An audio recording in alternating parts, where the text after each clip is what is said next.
Let's start with Lynda. So there's a lot of different ways to get into this particular aspect of your leadership. But let me ask you, how did you meet the Haas brothers? Of course, I met them in Aspen, right? Where do you meet anybody? And we met through Jeannie Rohatton, I think, who's an art dealer. And it was love at first sight, for me anyway. Me too. And we started seeing each other in LA, and I wanted them to do a set of benches, some of those crazy looking furry benches with the legs for our entry hall, so we commissioned a piece. And one thing led to another, and we got to know the families, and it's just been a happy relationship.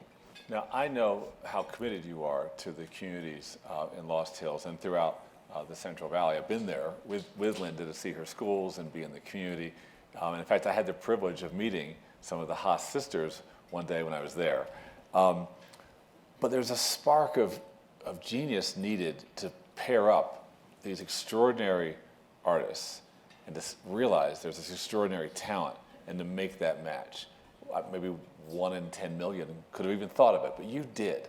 Well, I thought about it, as much as 9 years ago, and for years I was going to art schools and trying to convince people to come because I knew the talent in Lost Hills, but what they needed was a creative direction to make things that people would want to buy. And one day, well, you can tell me, it was Simon, I think, that you were bemoaning the fact. Yeah, I was.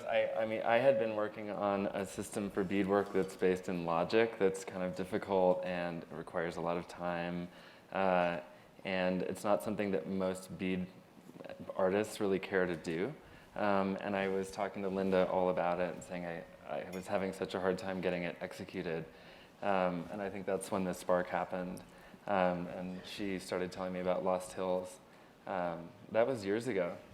And, we've just followed that path and wound up with here. And I couldn't have imagined that it would be so amazing.